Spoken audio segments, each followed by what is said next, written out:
เข้าสู่ Self Care Vlog แบบ Night Routine ถ้าเห็นว่าจริงอยู่ในสภาพเป็นผีสาวผมยาว เดรสสีขาวก็คือจริงเพิ่งถ่ายงานไปเมื่อกี้นะคะแล้วก็มาต่อกันที่ Night Routine เลยจริงมีความคิดที่จะถ่าย Night Routine มาสักพักแล้วเพราะว่าล่าสุดที่จริงถ่าย Night Routine เหมือนมันจะนานมาแล้ววันนี้ก็เลยจะเป็นการอัปเดต Night Routine แบบ Get Unready Shower Routine แล้วก็แบบก่อนนอนจริงทำอะไรบ้างจริงคิดว่าเดี๋ยวนี้จริงดูแลตัวเองมากกว่าเดิมแบบมีความดีเทลมากขึ้นก่อนนอนอย่างนี้จริงก็มีการแบบฟังเสียงนู่นเสียงนี่เพื่อให้หลับสบายขึ้นก็เป็นว่าเดี๋ยวเราจะมาดูแลตัวเองกันก่อนนอนกันนะคะจริงๆตอนนี้เป็นเวลา4 ทุ่มกว่าแหละปกติจริงนอนตี 3 ตี 4ช่วงนี้จริงกลับมานอนดึกแต่ว่าก็จะดูตารางตัวเองว่าวันต่อมาต้องตื่นเช้าไหมถ้าไม่ต้องตื่นเช้าจริงก็จะนอนตี 2 ตี 3แล้วก็ตื่นแบบ10 โมงอะไรอย่างนี้แต่ว่าถ้าสมมติว่าต้องตื่นเร็วจริงก็จะนอนเร็วกว่านี้จริงเคยเห็นรีเสิร์ชเขาบอกว่านอนเร็วนอนช้าไม่สำคัญเท่านอนให้พอแล้วก็นอนเป็นแบบลูปเดิมคือเหมือนถ้าสมมติว่าเราเป็นคนนอนตี 2แล้วตื่น 9 โมงหรือ 10 โมงก็คือเราได้นอน 7-8 ชั่วโมงใช่ไหมแต่ว่าเราควรนอนเวลาเดิมทุกๆวันนะคะหรือถ้าใครเป็นคนที่นอนเร็วแบบนอน 4 ทุ่มตื่น 6 โมงเช้า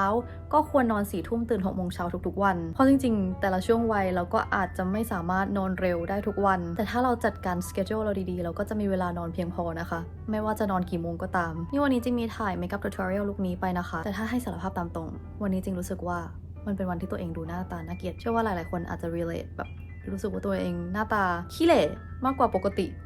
วันนี้เป็นวันนั้นของจริงแหละเอาเป็นว่าเดี๋ยวเราไปลบเครื่องสำอางกันคือหลังๆจริงใช้ไมเซล่าลบหน้ามากกว่าใช้พวก cleansing แบบอื่นแต่นี่จริงเพิ่งรู้ตัวว่า Eye and Lip Remover จริงหมด ฉะนั้นเดี๋ยวจริงจะใช้ไมเซล่าลบหน้าก่อนแล้วก็เดี๋ยวเอา cleansing oil ลบตรงตาลบตรงปากเอานะคะจริงไมเซล่าเนี่ยจริงใช้หลายยี่ห้อมากนะคะยังไม่เจออันไหนที่แบบไม่ถูกใจจริงรู้สึกว่าไมเซล่าหลายตัวคือดีมากล่าสุดจริงเห็นประเด็นที่คนบอกว่า cleansing oil จริงๆแบบใช้ยังไงก็ไม่อุดตันผิวเพราะว่าพอเราลูบออยล์ไปปุ๊บเราก็ใช้น้ำลูบๆนวดๆอีกทีมันจะเป็น emulsion ใช่ไหมแต่ปีก่อนจริงหน้าแหกจริงๆอะมันกลายเป็นสิวอุดตันแล้วค่อยๆออกมาอะไรอย่างนี้อันนี้มันก็อาจจะเป็น controversial issue นิดนึงนะคะแต่ไม่ใช่ว่า cleansing oil ทุกยี่ห้อจะอุดตันจริงเจอยี่ห้อที่อุดตันมาไม่ก็จริงอาจจะไปแพ้สารบำรุงอะไรในนั้นก็ได้ก็ไม่แน่ใจแต่ถ้าใครอยากลบหน้าแบบเสี่ยงการเป็นสิวน้อยสุดก็แนะนำให้ใช้ไมเซล่านะคะเพราะว่าหมอที่คลินิกผิวจริงก็บอกมาเหมือนกันส่วนสำลีที่ใช้ก็สำคัญมากนะคะสำลีมันก็มีหลายประเภททุกคน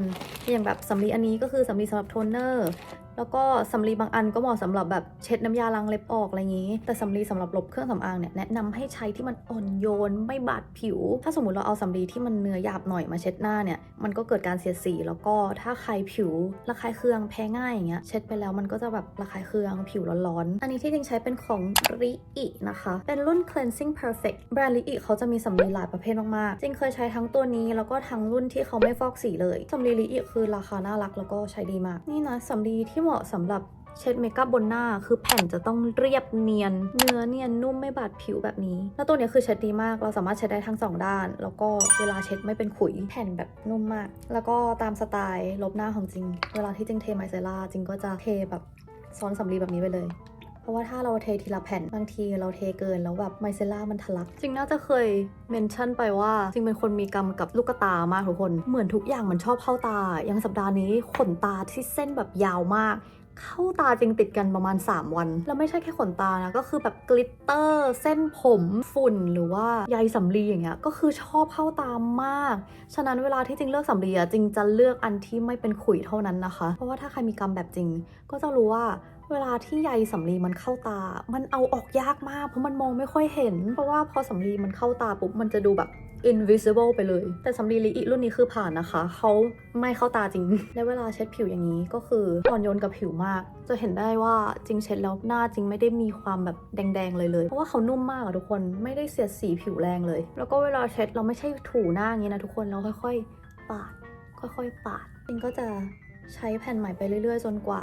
สำลีจะไม่มีคราบเมคอัพนะคะแล้วก็ล่าสุดจริงเพิ่งได้เทคนิคมาจากช่างแต่งหน้าแล้วก็พี่ๆบล็อกเกอร์คือเวลาที่เราใช้ไมเซล่าเนี่ยเราควรโปะแป๊บหนึ่งแล้วค่อยปาดไปนะคะไม่ใช่แบบปาดไปเลยเพราะว่าไมเซล่ามันมีโมเลกุลที่ดักจับพวกแบบคราบเครื่องสำอางอะไรอย่างนี้ฉะนั้นเราต้องให้เขาแบบมีเวลาทำงานนิดนึงแต่ส่วนตัวจริงก็ชอบลืมจริงก็แบบปาดไปเลยคือมาสคาร่าจริงมันกันน้ำมากทุกคนฉะนั้นเดี๋ยวจริงเอาออยล์ลบอีกทีนึง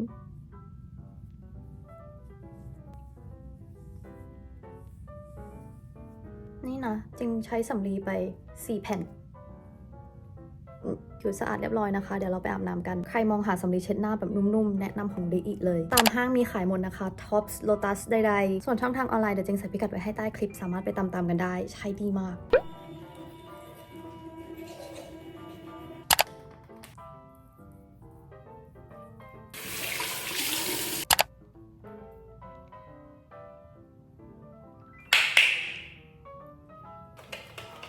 ล้างโฟมล้างหน้าให้ล้าง60 วินะคะ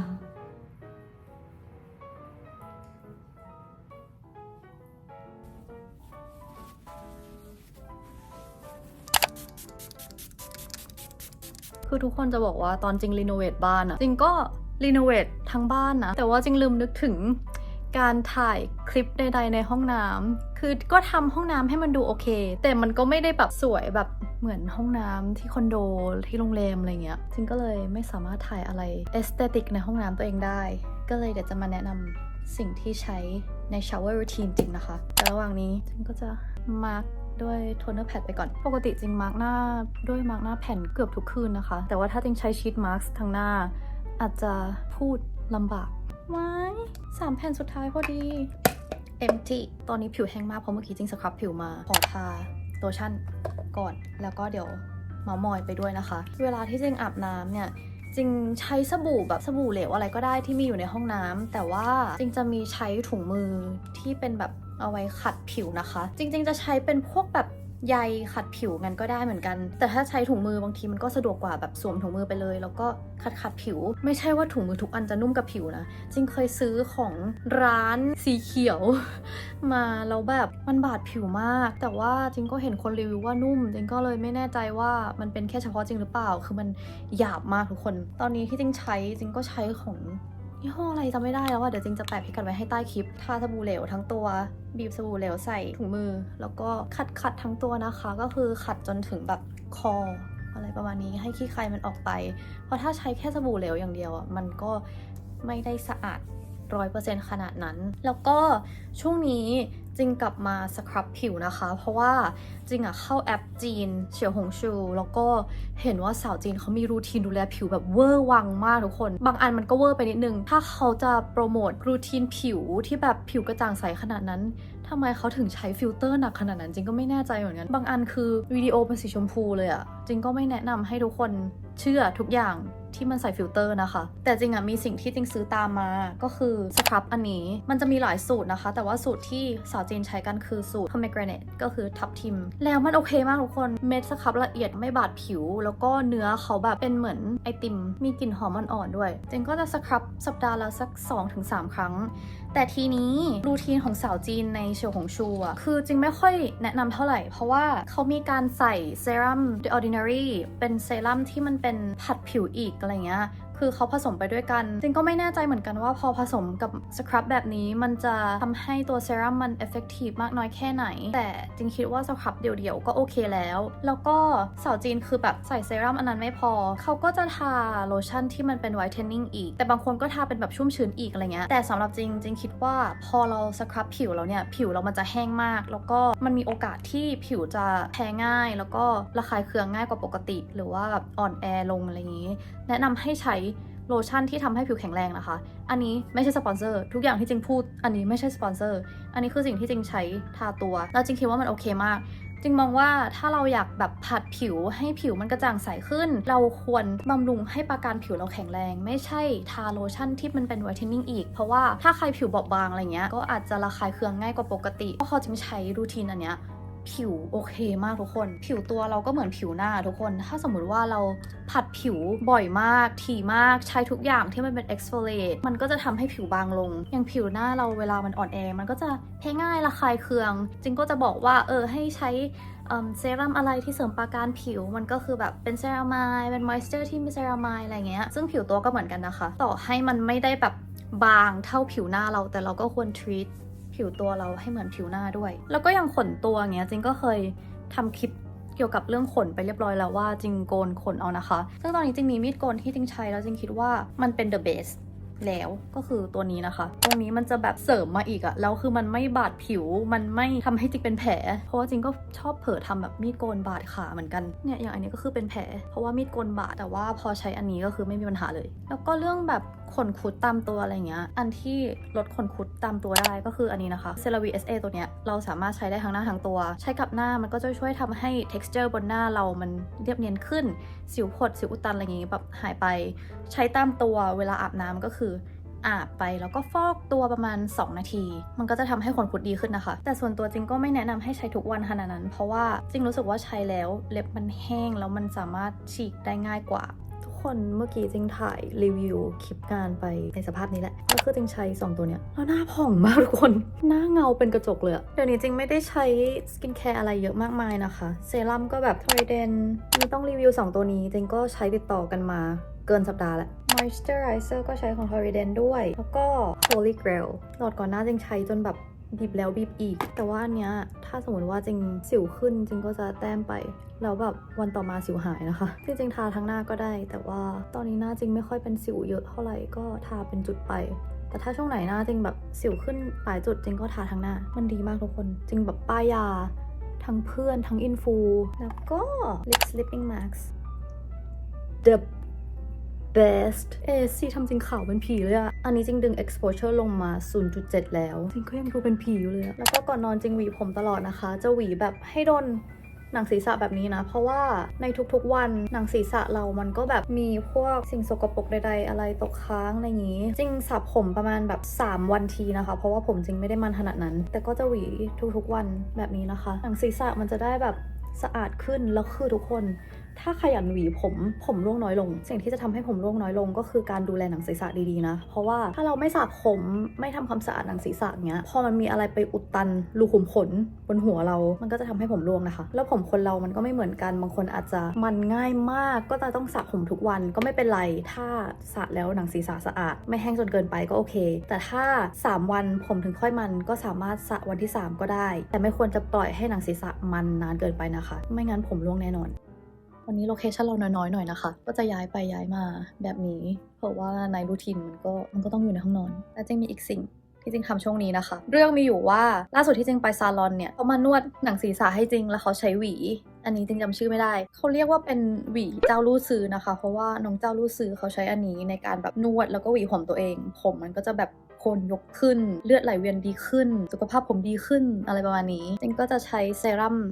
ลงหนังศีรษะก่อนนะคะอันนี้คือขวดใหม่จริงเพิ่งแกะเมื่อวานเลยแล้วอันนี้จริงใช้มา2 ขวดแล้วปะ2 หรือ 3 ขวดเอาเป็นว่าจริงใช้มา3 เดือนแล้วแต่ว่าอันนี้เขาบอกว่าคนใช้6 เดือนจริงก็เลยใช้ต่อมันแพงมากแต่ว่าทุกคนมันดีมากผมขึ้นไวมากแล้วก็ผมร่วงน้อยลงก็จะลงไปที่หนังศีรษะนะคะจริงๆจะแบ่งผมแล้วก็ค่อยๆใส่ไปก็ได้แต่ว่าถ้าขี้เกียจ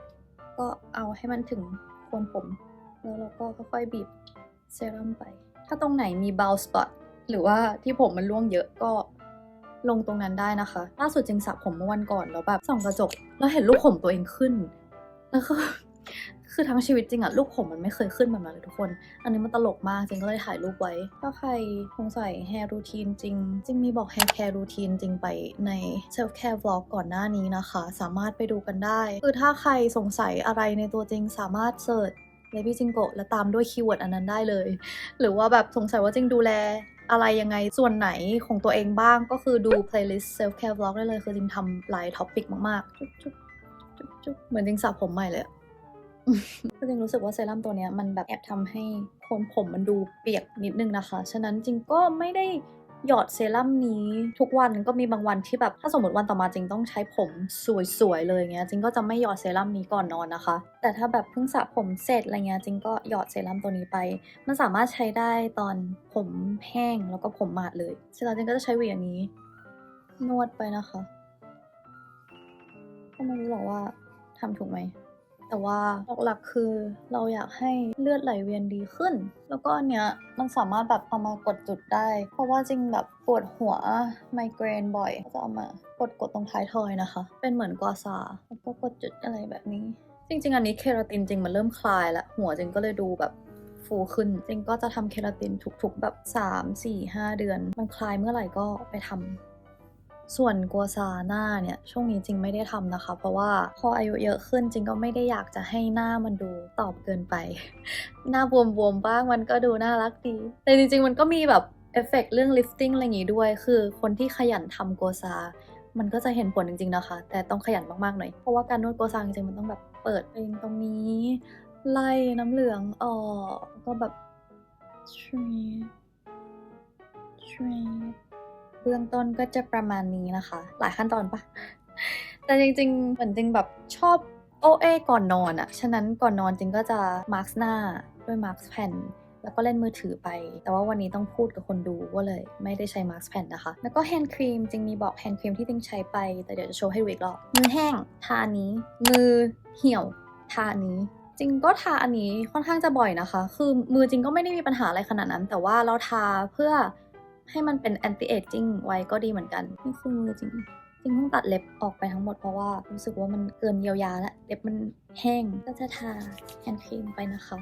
แฮนด์ครีมอันเนี้ยมันไม่ได้หนักขนาดนั้นแล้วมันก็ไม่ค่อยเหนียวโอเคมากแต่ว่าพอแฮนด์ครีมอันนี้มันเป็นเรตินอลเขาก็เขียนไว้ว่าห้ามใช้เกินวันละ3 ครั้งแล้วก็คนที่ตั้งครรภ์ให้นมบุตรก็ไม่ควรใช้เรตินอล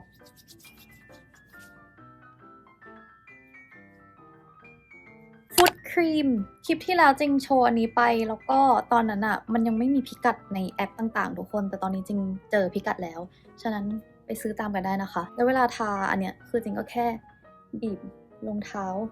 แล้วก็เอาเท้าถูๆกันนะคะเพราะว่าจริงไม่อยากให้มือตัวเองเลอะแต่อันเนี้ยดีมากทุกคนใครเท้าแห้งคือแบบควรตำจริงๆยี่ห้อนี้เขาแบบมีมาร์คเท้าอะไรอย่างงี้ด้วยจริงมีมาร์คเท้าเขาแต่ว่ายังไม่ได้ใช้เลยมันมีทั้งแบบ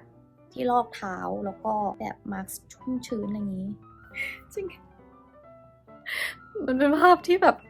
ดูเหมือนคนขี้เกียจอะอันนี้คือเพื่อนบนเตียงจริงนะคะน้องกระต่ายเอสเตอร์และ MacBook เพราะว่าจริงๆเดี๋ยวจริงต้องทำงานต่อแล้วก็มีน้องหมีที่จริงเอากลับมาจากเกาหลีนะคะแล้วก็มีตุ๊กตาที่จริงไว้กอดตอนนอนด้วยจริงๆไม่ได้จำเป็นจะต้องเป็นตุ๊กตานะคือมีหมอนข้างก็ได้แต่หมอนข้างมันแบบมันใหญ่แล้วมันเกะกะอย่างบนเตียงจริงมีหมอน2 ใบบางทีจริงก็ไม่ได้เอาตุ๊กตามากอดนะจริงก็คือเอาหมอนมากอดนี่แหละแค่แบบรู้สึกว่าเวลานอนมันต้องกอดอะไรสักอย่างแล้วก็ช่วงนี้ตอนนอนจริงมีฟังเสียงต่างๆนานานะคะคือจริงมี follow tiktoker ที่เขาเป็น neuroscientist นะคะแล้วเขาเคยแนะนำว่าคลื่นเสียงเท่าไหร่มันดีต่อสมองยังไงอะไรเงี้ยฉะนั้นเวลานอนจริงก็จะมีเปิด frequency แบบ432 Hz อะไรอย่างนี้หรือว่า